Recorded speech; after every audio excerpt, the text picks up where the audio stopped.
গল্পটির প্রথম পর্ব অলরেডি আমাদের চ্যানেলে আপলোড করা হয়ে গিয়েছে। প্রথম পর্বটি যদি না শুনে থাকেন তবে আপনাদের অনুরোধ করব প্রথমে গিয়ে সেটি শুনুন। প্রথম পর্বের লিঙ্ক ভিডিও ডিসক্রিপশন বক্সে এবং উপরে আই বাটনে দেওয়া রইল। প্রথম পর্ব শোনা হয়ে গিয়ে থাকলে অন্তিম পর্বে আপনাদের স্বাগত। নমস্কার, আমরা থিল স্টুডিও। তাহলে আর বেশি দেরি না করে চলুন শুরু করা যাক। ডাক্তার চলে এসেছে। আয়না বলল, ডাক্তার সাহেব, আপনি অপেক্ষা করুন, বারান্দায় আসুন, চা খান। স্যার ঘুমোচ্ছে, ঘুমের মধ্যে তাকে ডিস্টার্ব না করাই ভালো। মিশেলি স্বপ্ন দেখছেন।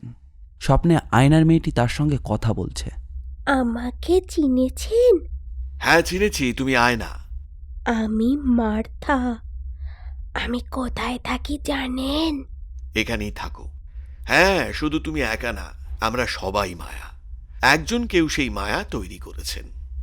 আমি যাই, যেখান থেকে এসেছি সেখানে যাব। মিশেলি ঘুমোচ্ছেন। ঘুমের মধ্যেই শুনছেন অনেক দূরে কোথাও একটা অপূর্ব সঙ্গীত হচ্ছে। এই সঙ্গীত কি আয়নার ভেতর থেকে হচ্ছে? মিশেলের ঘুমটা পাতলা হয়ে এসেছে। তিনি এখন আছেন নিদ্রা আর জাগরণের মাঝামাঝি। এই সময়টাও অদ্ভুত। তখন অদ্ভুত সব ঘটনা ঘটে। একজন রাশিয়ান বিজ্ঞানী পেলেন পিরিয়ডিক টেবল। মিশেলেও কিও তেমন কিছু একটা পাবেন? তিনি অস্পষ্ট গলায় ডাকলেন, আয়না, আয়না। স্যার, আমি আপনার পাশেই আছি। তুমি আমার ছাত্রকে খবর পাঠাও, সে যেন চলে আসে। আমি তাকে খবর পাঠিয়েছি। আমি তোমার রহস্যের সমাধান করতে চাচ্ছি। তুমি কি আমাকে সাহায্য করবে? আমি একা পারছি না। স্যার, আমি সাহায্য করব। ডাক্তার এলেন। ডাক্তার একজন না, দুজন এসেছেন। একজন এমবিবিএস ডাক্তার আর আরেকজন হোমিওপ্যাথ। তারিকুল ইসলাম জানালেন যে কবিরাজ রোহিণীবাবুকেও খবর পাঠানো হয়েছে, উনিও চলে আসবেন। ত্রিমুখী চিকিৎসা হবে। তার প্রেশার মাপা হলো, সুগারও মাপা হলো, সবই নর্মাল। মিশালি বললেন, আমি খুব ভালো আছি। হঠাৎ ওই মাথা চক্কর দিয়ে উঠেছে, এর বেশি কিছু না। আপনারা ব্যস্ত হবেন না। তারিকুল ইসলাম বললেন, দুই ডাক্তারকে রাত 10টা পর্যন্ত থাকতে হবে। একবার যার মাথার চক্কর দিয়েছে আরও একবার দিতে পারে। আপনারা বিশ্রাম করেন, খাওয়া দাওয়া করেন। এমন পাবদা মাছ খাওয়ার কথা মৃত্যুর সময়ও মনে পড়বে। এক একটা পাবদা বোয়াল মাছের চেয়েও বড়। রাত 9টা। মিশালি গরম চাদর দিয়ে বারান্দায় বসে রয়েছেন। মাটির হাঁড়িতে তুষের আগুন করে তার পায়ে রাখা হয়েছে যাতে তিনি পাটা গরম করতে পারেন। ফ্লাস্কে চা দেওয়া হয়েছে। মিশির আলি পান খান না, তারপরেও পানের বাটায় পান দেওয়া হয়েছে। আয়না বসেছে তার সামনে, সে গায়ে চাদর দেয়নি। সম্ভবত তার শীত লাগে না। আয়না বলল, স্যার, একটা পান বানিয়ে দিই, পান খান। দাও। আমাকে প্রশ্ন করলেই উত্তর দেব, এইটুকু সাহায্য আপনাকে করব, কিন্তু নিজে থেকে কিছু বলবো না। তোমার স্বামী লিখেছে তুমি আয়নার ভেতর ঢুকে যাও। এটা কি সত্যি? জি। এটা সত্যি হওয়ার কোনো কারণ নেই। আয়না জিনিসটা কি? এক খণ্ড গ্লাস, যেখানে পাড়া লাগানো হয়েছে যাতে আলো প্রতিফলিত হয়। তুমি সেখানে ঢুকতে পারো না। মার্থা মেয়েটা কিভাবে ঢুকতো? মার্থার ব্যাপারটা আমার ছাত্র পুরোপুরি জানে না, কাজেই তুমিও জানো না। এর মধ্যে অনেক মিথ্যা আছে। আমেরিকা ডিউক ইউনিভার্সিটির কাছে প্যারাসাইকোলজির প্রফেসর এরন সিমসন তাকে নিয়ে একটি বইও লিখেছেন। বইটার নাম মার্থা ডিসিট। এই নামের সহজ বাংলা হচ্ছে মার্থা বিষয়ক ধাপ্পাবাজি। বইটা আমার কাছে আছে, তুমি পড়ে দেখতে পারো। মার্থা মিথ্যা কথা বলছে, সে আয়নার ভেতরে থাকে। সে নিতান্তই বাচ্চা একটা মেয়ে। বাচ্চারা কল্পনার জগতে বাস করে। সে কল্পনা করেছে। স্যার, আমি তো বাচ্চা মেয়ে না। বড়রাও কল্পনা করে। সিজিওফ্রেনিক রোগীরা শুধু যে কল্পনা করে তা না, তারা সেই জগতে বাসও করে। এখন আমার দ্বিতীয় প্রশ্ন, মাঝে মাঝেই তুমি ঘরের দরজা জানলা বন্ধ করে 2-3 দিন কাটিয়ে দাও, তখন কি করো? আমি কিচ্ছু করি না, আয়নার ভেতর ঢুকে পড়ি, ওই জগতে থাকি। ধরে নিলাম তুমি আয়নার জগতে থাকো, বের হয়ে আসো কেন? স্যার, আমি নিজের ইচ্ছায় আয়নায় ঢুকতে পারি না, বের হতেও পারি না। ঘটনাটা আপনা আপনি ঘটে। আমি যদি নিজের ইচ্ছায় ঢুকতে পারতাম তাহলে কারোর সামনে ঢুকতাম না, কাউকে ভয় দেখাতাম না। তুমি যে তরিকুল ইসলাম সাহেবের পালক মেয়ে, এটা নিশ্চয়ই তুমি জানো। জানি। তোমার আসল বাবা মাদের বিষয় তুমি জানো না। জানি না।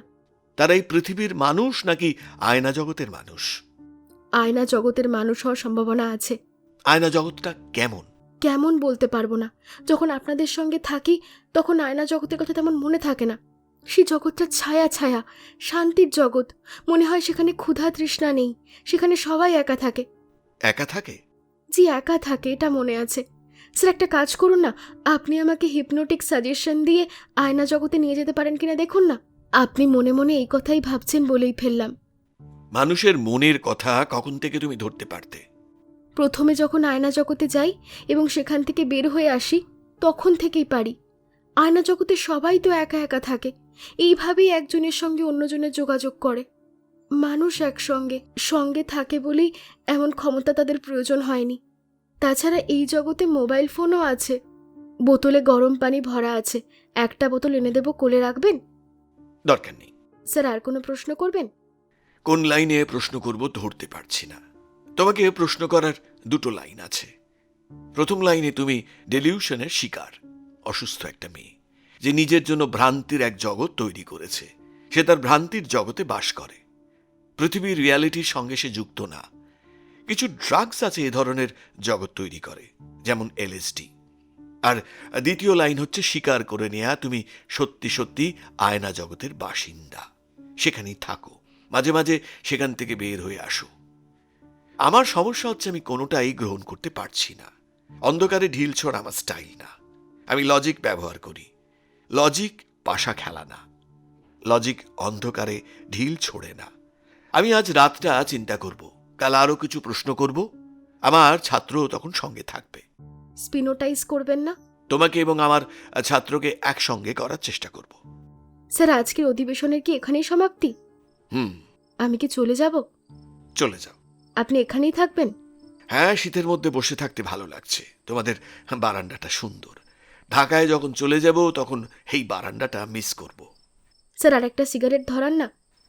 সিগারেট শেষ না হওয়া পর্যন্ত আপনার সঙ্গে থাকি, আপনার গল্প শুনি। কি গল্প শুনবে? যে কোনো গল্প। রূপকথা? বলুন, আপনার রূপকথা সাধারণ রূপকথা হবে না, এর মধ্যেও অন্য কিছু থাকবে। একটা অংশ সবসময় ডিলিউশনের জগতে বাস করে। এদের মধ্যে বিখ্যাত সায়েন্টিস্ট আছেন, সঙ্গীতজ্ঞ আছেন, লেখক, চিত্রকর অনেকেই আছেন। কাজেই তুমি ভেবো না যে তুমি একা এবং অদ্বিতীয়। ডিলিউশনের জিত নিয়ে কথা বলি। স্যার, আমি ভাবছি না। আবার একদল আছে যারা অন্যের ভেতর কঠিনভাবে ভ্রান্তি ঢুকিয়ে দেয়। এর সবচেয়ে বড় উদাহরণ হলো পারস্যের হাসান সাব্বা। এই হাসান সাব্বা পাহাড় ঘেরা এক সমতল ভূমিতে গোপন বেহেশাত তৈরি করেছিল। সেই বেহেশাতে অপূর্ব বাগান ছিল, দুধ, মধু এবং শরাবের নহর ছিল। 16-17 বছরের অতি রূপবতী নগ্ন যুবতীরা ছিল। হাসান সাব্বা তার কিছু নির্বাচিত শিষ্যদের এই বেহেশাতে প্রবেশের অনুমতি দিতেন। তবে বেহেশাতে ঢোকার আগে তাদের হ্যালুসিনেটিং ড্রাগ হাশিশ অর্থাৎ ভাঙের শরবত খাওয়ানো হতো। শিষ্যরা পুরোপুরি এক ভ্রান্তির জগতে চলে যেত। হাসান সাব্বা পরে এদের দিয়েই গোপন হত্যাকাণ্ড ঘটাতেন। হাশিশ থেকে আরবি হালাসিনা, সেখান থেকে ইংরেজি শব্দ এসেছে আসাসিন অর্থাৎ গুপ্ত ঘাতক। এই দলটাকে ধ্বংস করার অনেক চেষ্টা করা হয়, কেউ পারেনি। অনেক পরে মঙ্গল নেতা হালাকু খান তাদেরকে পুরোপুরি ধ্বংস করেছিলেন। গল্প শেষ করে মিসির আলি হাসলেন। আয়না বিস্মিত হয়ে বলল, আপনি হাসছেন কেন? তোমাকে ভ্রান্তির জগৎ থেকে ফিরিয়ে আনার জন্য একজন হালাকু খাঁর দরকার। আমি হালাকু খাঁ না, আমি বৃদ্ধ মিসির আলি। তারিকুল ইসলাম উঠোন ঝাড় দিচ্ছেন। অর্ধেক মতো ঝাড় দেওয়া হয়েছে। হঠাৎ পেছন দিক থেকে কে এসে তার হাতটা জাপটে ধরল এবং ঝাড়ুটা দূরে ছুঁড়ে ফেলে দিল। তিনি চমকে ফিরে আনন্দ হয়ে অভিভূত হয়ে গেলেন। জামাই ফারুক এসেছে। তারিকুল ইসলাম বললেন, বাবা, কেমন আছো? ফারুক কদমবুসি করতে করতে বলল, আপনি ঝাড় দিচ্ছেন কেন? বাড়িতে মানুষ নাই? ঝাড়ু দেয়া মানে একই সঙ্গে হাতের, পায়ের এবং কোমরের এক্সারসাইজ, এই জন্য ঝাড়ু দেয়। এক্সারসাইজের জন্য ঝাড়ু দিতে হবে না, আপনি ফ্রি হ্যান্ড এক্সারসাইজ করবেন। বাবা, এখন বলুন আমার স্যারের অবস্থা কি? উনি হঠাৎ অজ্ঞান হয়ে পড়েছেন শুনে কি যে ভয় পেয়েছিলাম। তোমার স্যার ভালো আছে, ডাক্তার দেখে গিয়েছে, বলেছে কোনো ভয় নেই। ওনার সুস্বাস্থ্য কামনা করে মসজিদে একটা মিলাদও দিয়েছি। কবিরাজ রোহিণীবাবু এসেছিলেন, তিনি চবনপ্রাশ বানিয়ে দিয়ে গিয়েছেন। সকাল বিকেল 1 চামচ করে খেয়ে ঘোড়ার মতন তেজি শরীর করতে হবে ওনাকে। স্যার কি ঘুমাচ্ছেন? সবাই ঘুমোচ্ছে, কখন যে উঠবে দাঁড়াও ডেকে তুলি। না না, ডেকে তুলতে হবে না, তারা তাদের রুটিন মতো উঠুক। বাবা, চা খাবেন? কে চা বানাবে? আমি বানাবো। আপনার জন্য ইলিশ মিষ্টি নিয়ে এসেছি। ইলিশ মিষ্টিটা কি? সন্দেশ, ইলিশের পেটির মতো করে বানানো। বের করো তো, একটা খেয়ে দেখি। ভালো মিষ্টি তো দেশ থেকে উঠেই গিয়েছে। নাটোরের কাঁচাগোল্লা এখন ওই স্মৃতি ছাড়া আর কিছুই না। ম্যাট্রিক পরীক্ষার আগের দিন ওই নাটোরের কাঁচাগোল্লা খেয়েছিলাম, সেই স্বাদ এখনো মুখে লেগে আছে, হাতে লেগে আছে মিষ্টির গন্ধ। তোমরা এই জামানার ছেলেপুলে আসল মিষ্টির স্বাদ কিছুই জানলে না। আফসোস, বিরাট আফসোস। উঠোনে বেতের মোড়ায় শ্বশুর জামাই চা খাচ্ছেন। তারিকুল ইসলাম আনন্দে অভিভূত। জামাইকে তিনি অত্যন্ত পছন্দ করেন। তারিকুল ইসলাম বললেন, দুপুরে কি মাছ খেতে চাও বলো? বিলের ফ্রেশ ছোট মাছ খাবো। 5 মিশালি গুঁড়া মাছ জোগাড় করবো, যাও, কোনো সমস্যা নাই। কালী বোয়াল কি পাওয়া যাবে বাবা? এই তো বিপদে ফেললে, এসব জিনিস কি আর এই দেশে রয়েছে? তাও দেখি চেষ্টা করে। খলিশা মাছ? আর এক ঝামেলাই ফেলেছ, খলিশা তো প্রায় এক্সটিংক্ট মাছ। এখনই বের হচ্ছি, সকাল সকাল না গেলে আবার পাওয়া যাবে কিনা কে জানে। বাবা, আপনার জন্য একটা চাদর এনেছিলাম, বের করে দেই? চাদরটা গায়ে দেন, দেবো? আরেক কাপ চা বানাও, চা খেয়েই বের হই। আরেকটা কথা বাবা, তোমাকে আমি বলি, তা তুমি মন দিয়ে শোনো। আমি শিক্ষক মানুষ তো, সব মানুষকে আমার কাছে মনে হয় ওই পরীক্ষার খাতা। সবাইকে নম্বর দিই, তুমিও আমার কাছে নম্বর পেয়েছো 100-তে 91। স্টার মার্কের চেয়েও বেশি। আর আমার জার্মান প্রবাসী গাধাপুত্র পেয়েছে 24। গ্রেস মার্ক দিয়েও তাকে পাশ করানোর বুদ্ধি নেই। আয়না, আয়না কত পেয়েছে? ওর খাতাটা আমি বুঝি না, নম্বর ওই জন্য দিতে পারি না। আয়না দোতলার বারান্দায় দাঁড়িয়ে রয়েছে, তার দৃষ্টি উঠোনের দিকে। শ্বশুর জামাই চা খেতে খেতে গল্প করছেন, দেখতে তার বেশ ভালো লাগছিল। এখন ফারুক একা, মাথা নিচু করে উঠোনে হাঁটছে, একবারও দোতলার দিকে তাকাচ্ছে না। তাকালেই সে আয়নার হাসি ভরা মুখটা দেখত। আয়না দোতলা থেকে নামলো। তার কেন জানি না হঠাৎ করে ইচ্ছে করছে ফারুককে চমকে দিতে। নিঃশব্দে তার পেছনে দাঁড়িয়ে হাউ করে একটা চিৎকার দিলে কেমন হয়। আয়না খানিকটা অবাক হচ্ছে, এরকম ইচ্ছে তো তোর আগে কখনো হয়নি। হাউ চিৎকার শুনে ফারুক চমকে তাকালো। আয়না গম্ভীর গলায় বলল, কেমন আছো? ভালো আছি, তুমি কেমন আছো? আমিও ভালো আছি। তোমার শিক্ষকও ভালো আছেন, তবে তার মাথা খানিকটা এলোমেলো। আমার স্যার এমন একজন মানুষ যার মাথা কখনো এলোমেলো হয় না। দোতলার থেকে উইলাম, তুমি বাবার জন্য চা বানিয়ে এনেছো, আমার জন্য চা বানিয়ে আনো। এক্ষুনি আনছি। ইলিশ সন্দেশ এনেছি, খাবে? তুমি বললে খাবো। সকালে আমি মিষ্টি খাই না, খেতে বলো না। আচ্ছা, বলবো না। আমি চা খাবো আর তুমি আমার সামনে বসে বলবে তুমি মিসির আলী নামের মানুষটাকে পছন্দ করো। আচ্ছা যাও, বলবো। আমিও পছন্দ করি, তবে আমার পছন্দের কারণ তোমার পছন্দের কারণ এক নয়। তোমার পছন্দের কারণ কি? বলবো না। মিসির আলি স্যারকে এত পছন্দ করছে কেন বলছি, মন দিয়ে শোনো। মন দিয়ে শুনছি। তার চিন্তা করার ধারা বা বুদ্ধিবৃত্তির বিন্যাস বাদ থাকুক, মানুষ মিসির আলির একটা গল্প শোনো, মন দিয়ে শোনো। বারবার মন দিয়ে শোনো বলছো কেন? আমি যা শুনি মন থেকেই শুনি। একদিন ক্লাসে তিনি বললেন, আমি মানুষের অর্থনৈতিক অবস্থার সঙ্গে তার চিন্তা করার ক্ষমতার ভেতর একটা সম্পর্ক বের করার চেষ্টা করছি। তোমরা হচ্ছ আমার প্রথম সাবজেক্ট। তোমরা সবাই তোমাদের অর্থনৈতিক অবস্থা বর্ণনা করবে এবং বোর্ডে লেখা 5টা প্রশ্নের উত্তর দেবে। রাতে বাতি নিভিয়ে ঘুমোতে যাও না বাতি জ্বালিয়ে ঘুমোতে যাও? উচ্চতা ভীতি কি আছে? দিঘির পানির কাছে গেলে কি পানিতে নামতে ইচ্ছে করে? আগুন ভয় পাও? অপরিচিত কোনো ফুল হাতে পেলে গন্ধ শুঁকে দেখো?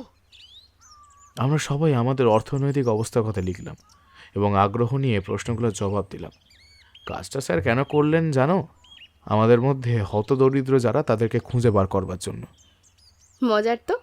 স্যার 3 জন হতদরিদ্র বের করলেন, যাতে ইউনিভার্সিটির খরচ তিনি দিতেন।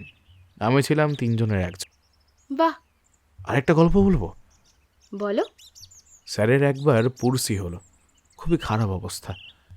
তিনি এমন একটা ক্লিনিক বের করলেন যার খোঁজ কেউ জানে না। তিনি সেখানে ভর্তি হলেন। কেন জানো? কেন? যাতে ছাত্ররা তাকে খুঁজে না পায়, তাকে সেবার জন্য ব্যস্ত না হয়। তিনি কারোর সেবা নেন না। মিসির আলি স্যার এমনই একজন পুণ্যবান ব্যক্তি, যার কাছাকাছি বসে থাকলেও পুণ্য হয়। তোমার চোখে পানি এসে গেছে, পানি মোছো। ফারুক চোখ মুছল। মিসির আলির সঙ্গে ফারুকের দেখা হলো সকালে খাবার টেবিলে। ফারুক বলল। স্যার আমাকে চিনেছেন? মিসির আলি বললেন। তোমার নাম দেখে তোমাকে চিনতে পারিনি, এখন চিনেছি, খুব ভালো মতো চিনেছি। তুমি অনার্স এবং MA দুটোতেই ফার্স্ট ক্লাস ফার্স্ট হয়েছিলে। ইউনিভার্সিটিতে লেকচারার হওয়ার কথা ছিল, এসব ওই পলিটিক্সের কারণে আর হয়নি। আমার বিষয়ে আর কিছু কি মনে আছে স্যার? মনে আছে, মনে আছে। আমার একবার প্লুরেসি হয়েছিল, মরতে বসেছিলাম, ভর্তি হয়েছিলাম এমন এক ক্লিনিকে যার খোঁজ কেউ জানে না। তুমি কিভাবে সেখানে উপস্থিত হলে? হ্যাঁ, তা কেমন আছো ফারুক? স্যার ভালো আছি। আপনি সুস্থ আছেন এবং ভালো আছেন দেখে ভালো লাগছে। তুমি যে সমস্যার সমাধানের জন্য আমাকে ডেকেছ, সেই সমাধান আমি করতে পারি না, পারবো সেরকম মনেও হচ্ছে না। সব সমস্যার সমাধান থাকে না স্যার। যেসব সমস্যার সমাধানই নেই আপনি তার কি সমাধান করবেন? এইসব নিয়ে আমরা রাতে কথা বলবো খন। সন্ধ্যের পর থেকেই ঢিপঢিপ করে বৃষ্টি আর ঝোড়ো বাতাস। তারিকুল ইসলাম আনন্দিত। ঝড় বৃষ্টি উপলক্ষে বিশেষ কিছু রান্না হবে। বাড়িতে মেহমান শুধু না, জামাইও উপস্থিত। বিশেষ বিশেষ রান্নার অতি উপযুক্ত উপলক্ষ। মিসির আলি নিজের ঘরে জানলা দরজা বন্ধ করে বসে আছেন। তিনি খাটে হেলান দিয়ে আধশোয়া হয়ে রয়েছেন, তার পায়ের উপর কম্বল।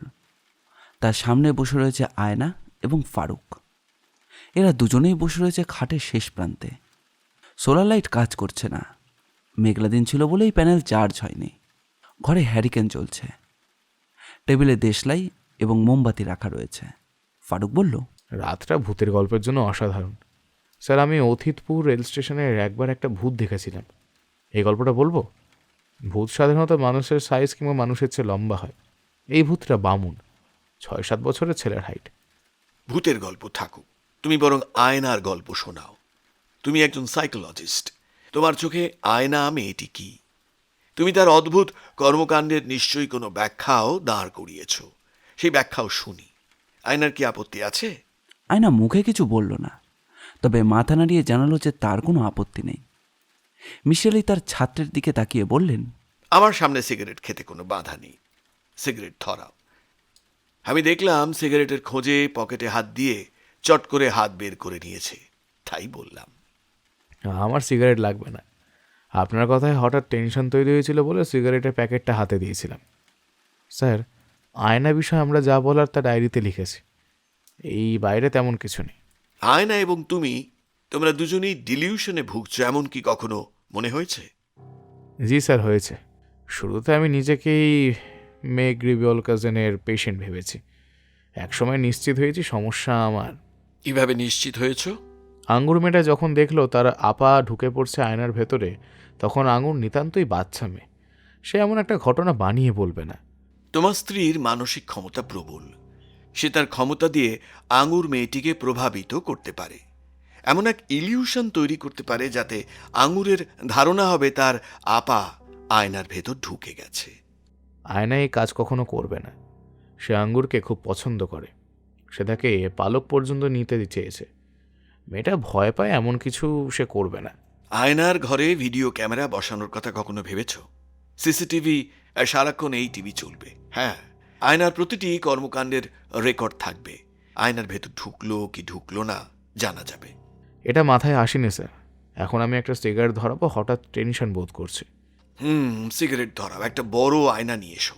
আয়নাটা ব্যবহার করে আমি হিপনোটিক সাজেশন দেব, তোমাদের দুজনকেই দেব। আয়না রাজি আছে। ফারুক, তুমিও নিশ্চয়ই রাজি?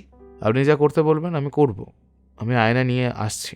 ফারুক আয়না আনতে চলে গেল। মিসির আলি নিজেও একটা সিগারেট ধরালেন। আয়না বলল। চা খাবেন স্যার? ঘন ঘন চা খাওয়ার অভ্যেস আমার নেই। হ্যাঁ, তোমাদের পাল্লায় পড়ে চা খাওয়ার অভ্যেস হয়েছে, পান খাওয়ার অভ্যেস হয়েছে, এখন চা পান কোনোটাই নয়। তুমি আমাকে এক পিস সাদা কাগজ এবং কলম দাও। ফারুক আয়না নিয়ে এসেছে। মিসির আলি আয়নাটা তাদের দিকে ধরলেন। তিনি বসে আছেন আয়নার পেছনে। ফারুক বলল। স্যার কেন জানি আমার ভয় লাগছে। এই কাগজ এবং কলম নাও, কাগজে লেখো আমার ভয় ভয় লাগছে। উল্টো করে লিখবে। তোমার ডায়েরিতে তুমি যেমন উল্টো করে লিখেছ সেরকম। তোমার লেখা শেষ হবে আর হিপনোটিক সাজেশন শুরু হবে। ফারুক লিখছে যে তার সময় লাগছে। আয়না আগ্রহ নিয়ে ফারুকের লেখা দেখছে, মাঝে মধ্যে তাকাচ্ছে ফারুকের দিকে। মিসির আলি বললেন। ফারুক, তোমার কি ডিসলেক্সিয়া আছে, যেখানে মানুষ উল্টো করে লেখে? জি না স্যার। তুমি পুরো একটা চ্যাপ্টার উল্টো করে লিখেছ, নির্ভুলভাবে লিখেছ, আর এখন একটা বাক্য লিখতে পারছো না। তোমার কপাল ঘামছে। স্যার একটা সিগারেট খাবো? খাও। একবার অনুমতি দিয়ে দিয়েছি, বারবার অনুমতি চাইতে হবে না। লেখা শেষ? জি না, লেখাটা উল্টো হয়েছে, কিন্তু মিরর ইমেজ হয়নি। বাদ দাও, পরে লিখবে। সিগারেট শেষ করো। আমরা হেপনোসিস শুরু করব। আয়নাকে নিয়ে আমি এখন 3টে হাইপোথেসিস দাঁড় করিয়েছি। এক এক করে বলি। হাইপোথেসিস এ, এখানে আমি ধরে নিচ্ছি আয়নার ভেতর ঢুকে পড়ার অস্বাভাবিক ক্ষমতায় মেয়েটির আছে। এই হাইপোথেসিসের পেছনে আছে মেয়েটির নিজের স্বীকারোক্তি, ফারুকের বক্তব্য এবং আঙুর মেয়েটির বক্তব্য। বিজ্ঞান এই হাইপোথেসিস অগ্রাহ্য করবে, আমি নিজে অগ্রাহ্য করছি। তারপরেও হাইপোথেসিস দাঁড় করানো হলো। ভুলের ভেতর দিয়ে শুদ্ধকে খোঁজার নিয়ম আছে। হাইপোথেসিস বলছে আয়নার ভেতর কেউ কখনো ঢোকেনি। এক রিয়ালিটি থেকে অন্য রিয়ালিটিতে যেতে হলে আয়না লাগে না। বিছানায় শুয়ে শুয়েও একজন মানুষ রিয়ালিটি বদলাতে পারে। বিজ্ঞান এই হাইপোথেসিস সমর্থন করবে। হাইপোথেসিস সি, এই হাইপোথেসিস বলছে পুরো ব্যাপারটাই আয়নার স্বামী ফারুকের কল্পনা। যে সাইকোলজির ছাত্র ডিলিউশনের বিষয়টা সে জানে। আয়না তার ডিলিউশনে সাহায্য করেছে। মার্থা নামের এক বাচ্চা মেয়ে বলতো সে আয়না জগতে বাস করে। মার্থার কাহিনী ফারুকের ডিলিউশনকে ট্রিগার করেছে। তার স্ত্রীর আয়না প্রীতি তাকে সাহায্য করেছে। তার স্ত্রীর নামও আয়না। সবকিছুই তাকে সাহায্য করেছে। আয়না রাতে তার স্বামীর সঙ্গে ঘুমোয় না, এটিও ফারুকের ডিলিউশনের অংশ। ফারুক চায় না তার স্ত্রীর সঙ্গে রাত্রি যাপন করতে। স্যার আমি কেন চাইবো না? তুমি নারী বিদ্বেষী পুরুষদের একজন। বিয়ের আগে তোমার ইচ্ছে হয়নি যে মেয়েটিকে বিয়ে করবে তাকে দেখতে বা তার ছবি দেখতে। বিয়ের পরেও দীর্ঘ সময় তাকে এই বাড়িতে ফেলে রেখেছ। নিজের কাছে নিয়ে যাও। স্যার কোয়ার্টার পাচ্ছিলাম না। আগ্রহ থাকলে তুমি বাড়ি ভাড়া করতে। মেয়েটির সঙ্গে তুমি বাস করতে চাও না, আবার তাকে পুরোপুরি ছেড়েও দিতে চাও না। স্যার একটা জিনিস আপনার বুঝতে হবে, আয়নার অসাধারণ সাইকিক ক্ষমতার বিষয়টি আপনি জানেন। এরকম একজন মহিলার সঙ্গে বাস করা অসম্ভব। তুমি সাইকোলজির ছাত্র। একজন সাইকোলজির ছাত্রের সাইকিক ক্ষমতাধর স্ত্রী পাওয়া ভাগ্যের বিষয়। হয়ে গেলে উল্টো। স্যার আয়না নিজেই কিন্তু বলেছে সে আয়নার ভেতরে ঢুকে যায়। সে আদর্শ স্ত্রীর মতোই আচরণ করেছে। স্বামী যা চাইছে তাই বলছে। সাইকোলজির ভাষায় এই ধরনের আচরণের একটা নাম আছে, একে বলে সিম্প্যাথেটিক ডিলিউশন। এই হাইপোথিসিসটাকেই কি আপনি সমর্থন করছেন? না, আমার সম্পূর্ণ ভিন্ন ধারণা। এসো, হেপটোনিজম শুরু হোক। ফারুক, তুমি যদি আরেকটা সিগারেট খেতে চাও খেয়ে নাও। চোখ মুখ শক্ত করে রাখার কিছুই নেই, স্বাভাবিক হও। তোমাকে হিপনোটিক ট্রান্সের ভেতর দিয়ে যেতে হবে না। তুমি একজন অবজারভার। ফারুক স্বস্তির নিঃশ্বাস ফেলল। আয়না স্বাভাবিক আছে, তার চোখে কৌতূহল। মিসির আলি বললেন, আয়না, আমি শুরু করব? শুরু করুন। আমি তোমাকে যা করতে বলবো তুমি সেটাই করবে। আমার ওপর এই বিশ্বাস রাখতে হবে যে আমি তোমার ক্ষতি করব না, তোমার অমঙ্গল হয় এমন কিছু করব না। স্যার এই বিশ্বাস আমার আছে। এখন তাকাও আমার দিকে। আমার দিকে তাকাও। কিছুক্ষণের মধ্যেই তুমি আয়না জগতে ঢুকে যাবে। সেই জগৎ তোমার জন্য আনন্দময়। সেখানে ক্ষুধা নেই, তৃষ্ণা নেই, ছায়া ছায়া অস্পষ্ট এক জগৎ। তুমি কি তৈরি? জি। আয়না জগতে ঢুকে যাওয়ার পর তোমাকে আমি প্রশ্ন করব, তুমি উত্তর দেবে।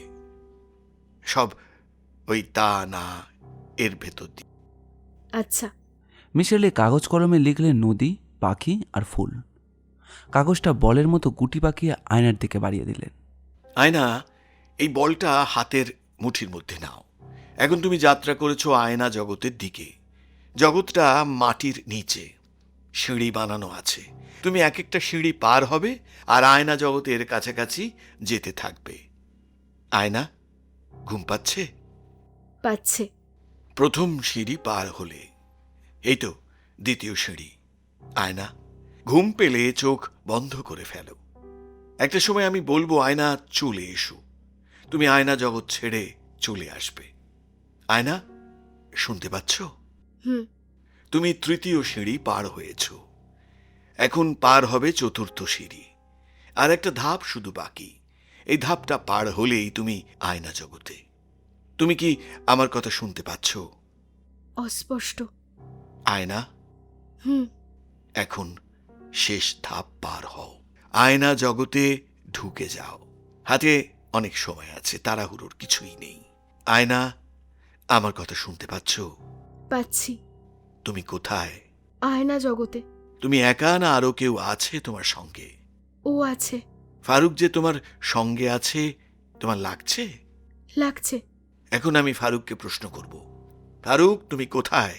আয়না জগতে। তুমি কি আমার কথা শুনতে পাচ্ছ? তোমার কি ভালো লাগছে? জি। জগৎটা কেমন? অন্যরকম। ভয় লাগছে? না। এখানে থেকে যেতে চাও? চাই। আয়না জগতে এমন কি আছে যা এখানে নেই? আয়না জগৎ অন্যরকম জগৎ, চিন্তা এবং কল্পনার জগৎ। আয়না, তোমাকে বলছি, ভালো আছো? জি স্যার। আয়না জগতে থেকে যেতে ইচ্ছে করছে? হুম। আশেপাশে তুমি কি দেখছো? কিছুই দেখছি না স্যার, শুধু ওকে আবছা অবস্থায় দেখছি। কিছুই দেখছো না কেন?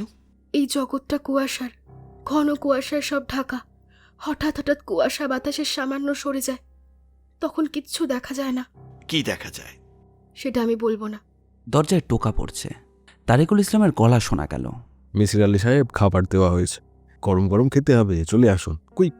2 মিনিট সময় দাও। তুমি আয়নার ভেতর থেকে চলে এলে ওকেও কি সঙ্গে করে নিয়ে আসবো? হ্যাঁ ফারুক, তুমিও আসো। আয়না, ডিনার টাইম, যে কাগজটা আছে সেটা দাও, চলো খেয়ে আসি। রাতের খাবার শেষ হয়েছে। তারিকুল ইসলামের আনন্দের সীমা নেই। মিসির আলি বললেন, খাবার ভালো হয়েছে। ফারুক বলল, আমার পছন্দের খাবার কাঁঠালের বিচি দিয়ে মুরগির ডিমের ঝোল। আমার কোনো খাবারই পছন্দ না। আমি এমন এক জগতে থাকতে চাই সেখানে কাউকে কিচ্ছু খেতে হয় না। তোকে 3 দিন কিছু খেতে না দিলে হাম হাম করে খাবি, যা দিব তাই খাবি। 3-4 দিন তো আমি না খেয়েই থাকি। তারিকুল ইসলাম চুপ করে গেলেন, কারণ ঘটনাটা সত্যি। আয়না যখন তার দরজা বন্ধ করে বাস করতে থাকে তখন সে কিছুই খায় না। মিসির আলি বারান্দায় এসে বসেছেন। বৃষ্টিটা থেমে গেছে। বৃষ্টি হবার কারণে হয়তো শীতটা কমে গেছে। মিসির আলির সামনে আয়না এবং ফারুক। মিসির আলি বললেন, তোমরা আগ্রহ নিয়ে বসেছ, আমি তোমাদের বিষয়ে কি বুঝলাম তা জানার জন্যে। আমি কিছুটা বিব্রতই বোধ করছি, কারণ তেমন কিছু বুঝতে পারিনি। মানুষকে সীমাবদ্ধ ক্ষমতা দেওয়া হয়েছে, নিজের জগতের বাইরের জগৎ সম্পর্কে জানার ক্ষমতা দেওয়া হয়নি। ম্যাথামেটিশিয়ানরা 4, 5, 6 ডাইমেনশনের অঙ্ক বের করেছেন, সবই অ্যাবস্ট্র্যাক্ট ব্যাপার। তারা বলছেন আমাদের ত্রিমাত্রিক জগৎ হচ্ছে 4 মাত্রার জগতের ছায়া, আবার 4 মাত্রা হচ্ছে 5 মাত্রার জগতের ছায়া। দারুণ জটিল ব্যাপার ছায়ার জগৎ। আপনি যা বুঝেছেন তাই বলুন। আয়নার জগৎ কি আছে? আছে, তার প্রমাণ তোমার হাতের মুঠোয় রাখা কাগজ। সেখানে আমি লিখেছিলাম নদী, পাখি, ফুল। তুমি আয়না জগৎ থেকে বের হয়ে আসার পর লেখাগুলো হয়ে গেল উল্টো, মিরর ইমেজে। এই লেখা আয়নার সামনে না ধরলে পড়া যাবে না। মজার ব্যাপার হচ্ছে ফারুক একটা দীর্ঘ চ্যাপ্টার এইভাবে লিখেছে, যা সে লিখতে পারে না। ধরে নিচ্ছে এই চ্যাপ্টারটা নিয়ে সে একবার আয়না জগতে ঢুকেছিল বলে লেখা মিরর ইমেজ হয়েছে। অবশ্যই ফারুক এমন একজন যার সঙ্গে আয়না জগতে যোগাযোগ আছে।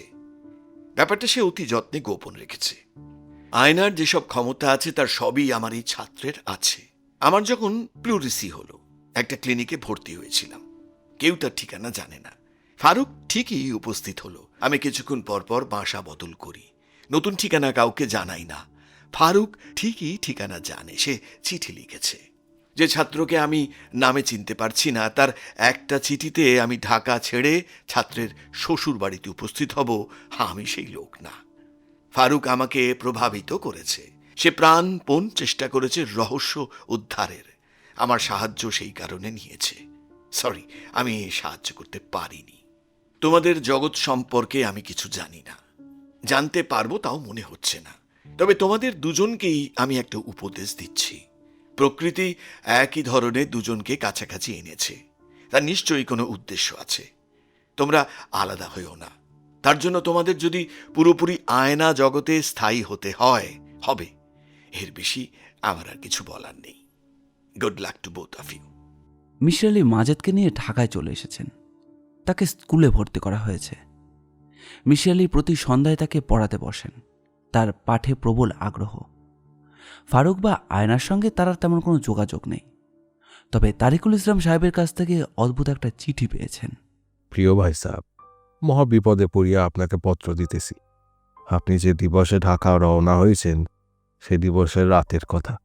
খাবার খাওয়ার জন্য আমার স্ত্রী, মেয়ে এবং মেয়ের জামাইকে ঢাকাতে গেল। রান্না হয়েছে সরপুঁটি ভাজা, কই মাছের মিডিয়াম সাইজ ঝোল এবং ট্যাংরা মাছ, ঝোল ঝোল মতো। কানার মা ফিরে এসে বললেন ঘরে কেউ নাই। শুধু যে ঘরে কেউ নাই তা না, বাইরেও কেউ নাই। আমি অনুসন্ধানের জন্য কোনো বাকি রাখি নাই। জামাই গোপনে স্ত্রীকে নিয়ে কর্মস্থলে চলে গিয়েছে, তাও সম্ভব না। রেল স্টেশন 5 কিলোমিটার দূরে, বাহন ছাড়া তা যাওয়া অসম্ভব। বাড়িতে রিক্সা বা টেম্পো আসে নাই। আমি থানায় জিডি এন্ট্রি করে দিয়েছি। জামাইয়ের কলেজের প্রিন্সিপাল সাহেবের সঙ্গে মোবাইলে যোগাযোগ করিয়েছি, তিনিও কিছু জানেন না। আমার নিজের ধারণা জিন ভূতের সঙ্গে ওই ঘটনার সম্পর্ক আছে। জিন অনেক সময় পছন্দের ব্যক্তিকে তাহাদের দেশে নিয়ে যায় এবং লালন পালন করে। আমি আমার মনের কথা কাউকে বলতে পারতেছি না। এখন মোবাইল টেলিফোনের জামানা, এই জামানায় কেউ জিন ভূত অত বিশ্বাস করে না। ভাই সাহেব দয়া করিবেন, যেন মহাবিপদে হইতে উদ্ধার পায়। মাসুল মাছের সন্ধানে আছি, পাওয়া মাত্র মোবাইল করিব। চলিয়ে আসবেন। হ্যাঁ, ইতি তরিকুল ইসলাম। মিশির আলী বড় দেখে একটা আয়না কিনে নিজের শোবার ঘরে টাঙিয়ে রেখেছেন। তার ধারণা যে কোনো একদিন আয়নায় ফারুক এবং তার স্ত্রীর দেখা পাওয়া যাবে। তাদের কোলে থাকবে অদ্ভুত এক শিশু। শিশুর দুষ্টুমি ভরা চোখ দেখার তার খুব শখ। আমাদের আজকের গল্পটি ভালো লাগলে অবশ্যই লাইক করবেন, আর কীরকম লাগলো সেটি কমেন্ট করে জানাবেন। আমরা আপনাদের মধ্যে থেকে একটি কমেন্ট পিন করে দেব। এইরকম গোয়েন্দা গল্প আর অ্যাডভেঞ্চার গল্প আমরা প্রায় নিয়ে আসি। আমাদের চ্যানেলটি ঘুরেও আসতে পারেন। আমাদের চ্যানেলটিকে সাবস্ক্রাইব করে আমাদের পাশে থাকবেন। আপনাদের ভালোবাসা একান্ত কাম্য। ধন্যবাদ।